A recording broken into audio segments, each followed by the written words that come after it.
Hello everyone. तो क्या हाल चाल है आप सभी के।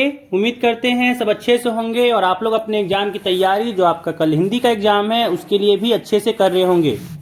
तो इस वीडियो में हम लोग आपके 30 एमसीक्यू क्वेश्चन, ठीक है, 30 इंपॉर्टेंट एमसीक्यू क्वेश्चन को डिस्कस करेंगे जो आपको कल एग्जाम में देखने को मिल सकता है। इसी कारण से ये वीडियो आप लोगों के लिए इंपॉर्टेंट है, ठीक है। तो शुरू करते हैं इस वीडियो को। और शुरू करने से पहले बताना चाहेंगे कि अगर आप हमारे चैनल पर नए हैं तो चैनल को सब्सक्राइब कर लीजिएगा, साथ ही अपने फ्रेंड के साथ भी इस वीडियो को शेयर कर लीजिएगा। चलिए शुरू करते हैं क्वेश्चन। तो देखिए पहले यहाँ पे है कि आपको गद्यांश पढ़ने के लिए दिया गया है, जिसको ध्यानपूर्वक पढ़ करके आपको आंसर करना है। गद्यांश है कि हम जिस तरह भोजन करते हैं गाछ बिरछ भी उसी तरह भोजन करते हैं। हमारे दांत हैं, कठोर चीज खा सकते हैं। नन्हे बच्चों के दांत नहीं होते, वे केवल दूध पी सकते हैं। गाछ बिरछ के भी दांत नहीं होते, इसलिए वे केवल तरल द्रव्य या वायु से भोजन ग्रहण करते हैं। गाछ बिरछ जड़ के द्वारा माटी से रसपान करते हैं। चीनी में पानी डालने पर चीनी गल जाती है। माटी में पानी डालने पर उसके भीतर बहुत से द्रव्य गल जाते हैं। गाछ बिरछ वे ही तमाम द्रव्य सोखते हैं। जड़ों को पानी न मिलने पर पेड़ का भोजन बंद हो जाता है, पेड़ मर जाता है, ठीक है। अब यहाँ पे देखिए इस गद्यांश को पढ़ के कोई सवाल पूछा जा रहा है आपसे कि गाछ बिरछ का क्या अर्थ है, फल फूल, पेड़ पौधे, घास पात या मिट्टी पानी। तो इसका आंसर हो जाएगा दूसरा नंबर, पेड़ पौधे, ठीक है। चलिए अगला सवाल देखिए, कह रहा है गाछ बिरछ के क्या नहीं होते। तो इसका हो जाएगा, यहाँ पूछा जा रहा है पत्ते, फूल, फल या दांत। देखिए पत्ते भी होते हैं, फूल भी होते हैं, फल भी होते हैं। तो इसका आंसर हो जाएगा डी नंबर, दांत, ठीक है। देखिए अगला कह रहा है कि गाछ बिरछ किसके द्वारा माटी से रसपान करते हैं, ठीक है। गाछ बिरछ किसके द्वारा माटी से रसपान करते हैं, तो जड़ के द्वारा, तना के द्वारा, पत्तों के द्वारा या टहनी के द्वारा। तो इसका हो जाएगा पहला नंबर, जड़ के द्वारा। चलिए अगला सवाल देखिए, कह रहा है पेड़ कब मर जाता है, मिट्टी ना मिलने पर, दवा ना मिलने पर, पानी ना मिलने पर या खाद ना मिलने पर। तो इसका आंसर हो जाएगा आपका तीसरा नंबर, पानी ना मिलने पर, ठीक है। चलिए अगला सवाल देखिए, कह रहा है यहाँ पे प्रस्तुत पदांश को ध्यानपूर्वक पढ़कर प्रश्न संख्या 5 से 8 तक के लिए सही विकल्प का चयन करें, है ना। यहाँ पे है कि लक्ष्य तक पहुंचे बिना पथ में पथिक विश्राम कैसा। लक्ष्य है अति दूर, दुर्गम मार्ग भी हम जानते हैं, किंतु पथ के कंटकों को हम सुमन भी मानते हैं। जब प्रगति का नाम जीवन, यह अकाल विराम कैसा। लक्ष्य तक धनुष से जो छूटता है बाण, कब मग में ठहरता। देखते ही देखते वह लक्ष्य का ही है वेद करता। लक्ष्य प्रेरित बाण है हम, ठहरने का काम कैसा। लक्ष्य तक बस वही है पथिक जो पथ पर निरंतर अग्रसर हो सदा गतिशील, जिसका लक्ष्य प्रतिक्षण निकटतर हो। हार बैठे जो डगर में पथिक, उसका नाम कैसा, है ना। लक्ष्य तक बाल रवि की स्वर्ण किरणें निमिष में भू पर पहुंचती। कालिया का नाश करती ज्योति जगमग जगत धरती। ज्योति के हम पुंज फिर हमको अमा से भीति कैसा। लक्ष्य तक, है ना। अब देखिए इस पे सवाल क्या किया गया है कि धनुष से छूटा हुआ बाण क्या करता है, तो क्या करता है, लक्ष्य भेद, ठीक है। इसका हो जाएगा आंसर 1 नंबर, लक्ष्य भेद। चलिए अगला सवाल देखिए, कह रहा है यहाँ पे कि लक्ष्य के पथिक कंटकों को क्या मानते हैं, पत्ते, फल, पौधे या फिर फूल। तो इसका हो जाएगा आपका आंसर 4 नंबर, फूल, ठीक है। इसका आंसर फूल हो जाएगा। चलिए अगला सवाल देखिए। अच्छा, अभी तक अगर आप लोग हमारे चैनल को सब्सक्राइब नहीं किए हैं तो चैनल को प्लीज सब्सक्राइब कर लीजिएगा, है ना। और यहाँ पे अपने फ्रेंड के साथ भी साथ में शेयर कर लीजिएगा। चलिए अगला सवाल चलते हैं कि बाल रवि की किरणें कैसी होती हैं। तो इसका हो जाएगा तीसरा नंबर, स्वर्ण। इसका तीसरा नंबर हो जाएगा स्वर्ण, ठीक है। चलिए अगला सवाल देखिए, कह रहा है कहाँ तक पहुंचे बिना पथिक को विश्राम नहीं करना चाहिए, घर, लक्ष्य, बाजार या धर्मशाला। तो इसका हो जाएगा दूसरा नंबर, लक्ष्य, ठीक है ना। जब तक लक्ष्य नहीं पहुंच पाए तब तक विश्राम नहीं करना चाहिए। चलिए अब यहाँ पे खंड ख है, व्याकरण वाला पोर्शन हो गया।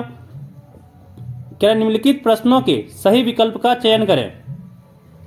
पहला सवाल इसमें क्या कर रहा है कि जिस वाक्य में कर्ता और क्रिया उपस्थित हो वह कौन सी क्रिया होती है ना।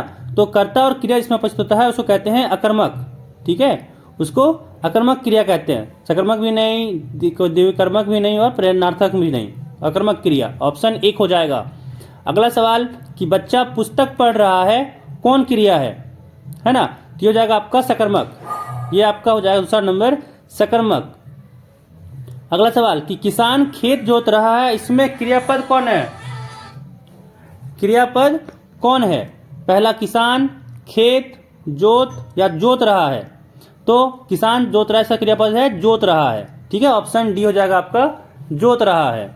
चलिए अगला सवाल देखिए, कह रहा है कौन सा वाक्य अकर्मक क्रिया का उदाहरण है ना? रमेश हंस रहा है, माँ भोजन बना रही है, वह गीत गा रहा है, मैं शरबत पी रहा हूँ। इसका आंसर हो जाएगा पहला नंबर, रमेश हंस रहा है। ठीक है, चलिए फटाफट से वीडियो को लाइक भी कर दीजिएगा। ठीक है, चलिए अगला सवाल देखिए, कह रहा है अंबर का एक अर्थ होता वस्त्र और दूसरा क्या होता है? इसका आकाश, सागर, पाताल या पोशाक। तो इसका हो जाएगा आपका पहला नंबर आकाश। ठीक है, चलिए अगला सवाल देखिए, कह रहा है निम्न में से कौन सफेद का अनिकार्थी शब्द नहीं है? सफेद, श्याम, उजला या फिर सफेदी। तो ये हो जाएगा आपका दूसरा नंबर श्याम। ठीक है, इसका दूसरा नंबर हो जाएगा श्याम। चलिए अगला सवाल देखिए, कह रहा है कि निम्न में से कौन सा शब्द समुच्चय बोधक अवयव शब्द है? ठीक है, तो इसका हो जाएगा पहला नंबर धीरे धीरे। 15 का पहला नंबर हो जाएगा धीरे धीरे। चलिए अगला सवाल देखिए, कह रहा है पता नहीं वह, फिर खाली जगह चला गया। सही अवयव पद चुनना है इसमें। ठीक है ना? यहाँ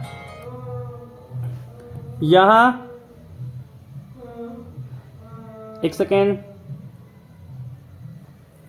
हाँ क्या सही है? यहाँ, वहां, तब, कब। तो इसका आंसर हो जाएगा आपका चौथा नंबर कब, कि पता नहीं वह कब चला गया। है ना? देखिए कब चला गया कितना सूट कर रहा है। तो कुछ कुछ चीजें अपने आप सूट कर दे पे भी आंसर हम लोग दे सकते हैं। जरूरी नहीं हर चीज का हम लोग को आंसर को याद करना ही पड़ जाए, है कि नहीं? चलिए अगला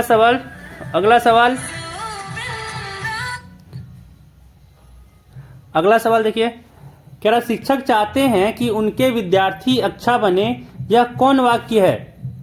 ठीक है, यह कौन वाक्य है? तो इसका हो जाएगा आपका दूसरा नंबर मिश्र वाक्य। यह मिश्र वाक्य है।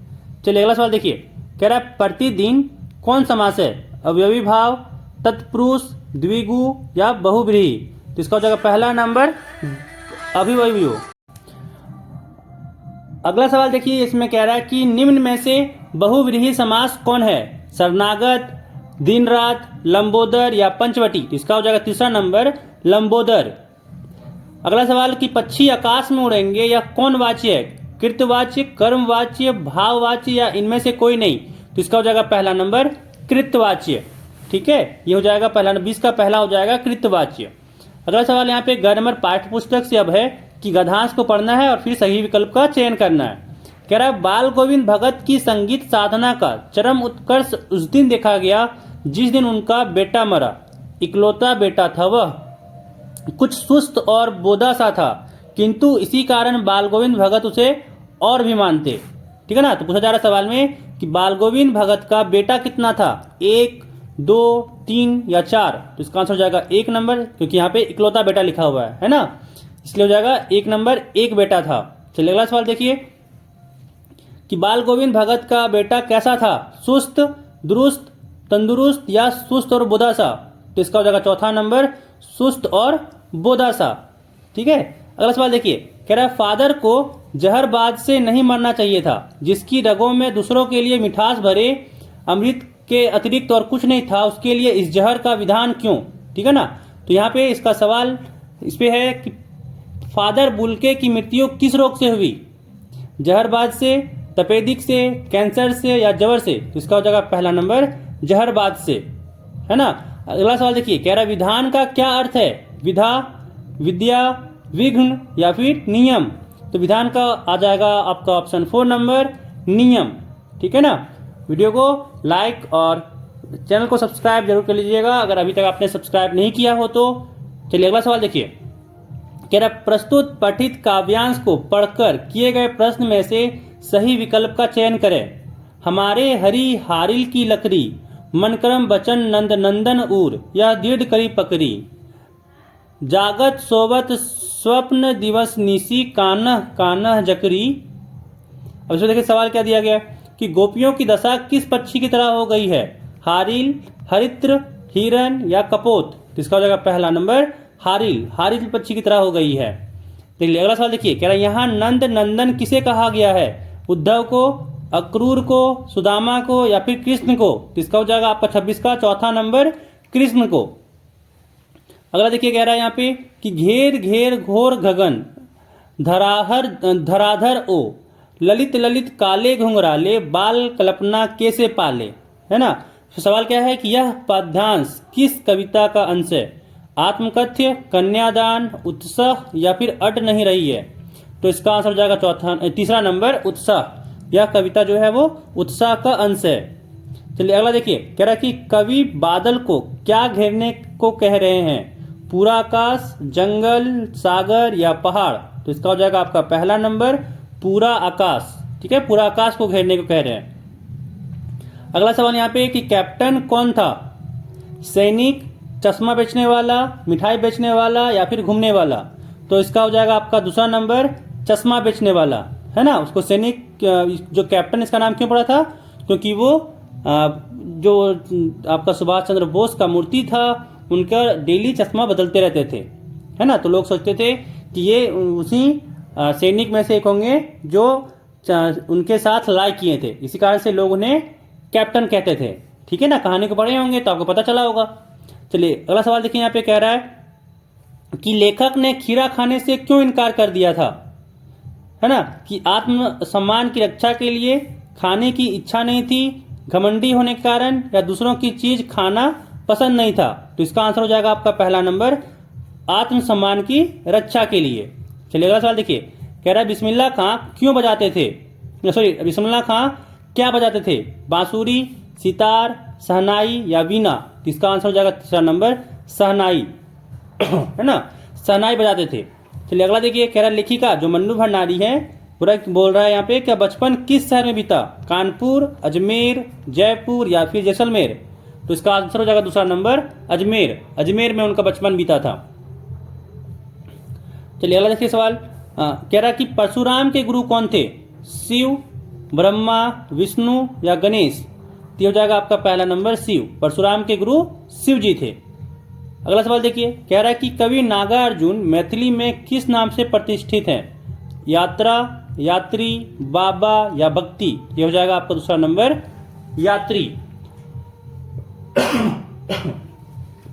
अगला सवाल यहाँ पे कह रहा है कि मृग तृष्णा का अर्थ है छलावा, हिरण, मृग की प्यास या दिखावा। ये हो जाएगा आपका पहला नंबर छलावा। ठीक है ना, कि मृग तृष्णा का मतलब होता है छलावा। चलिए अगला सवाल देखिए, कह रहा है कि मुख्य गायक की आवाज कैसी थी, हल्की फुल्की, लड़की जैसी, चट्टान जैसी भारी या पतली। तो इसका आंसर हो जाएगा आपका तीसरा नंबर चट्टान जैसी भारी। ठीक है, चलिए अगला सवाल देखिए, कह रहा है कि भोलानाथ के सिर में क्या थी, तेज दर्द, छोटे छोटे बाल, लंबी लंबी जटाएं या घुंघराले बाल। तो इसका आंसर हो जाएगा तीसरा नंबर लंबी लंबी जटाएं। ठीक है, लंबी लंबी जटाएं।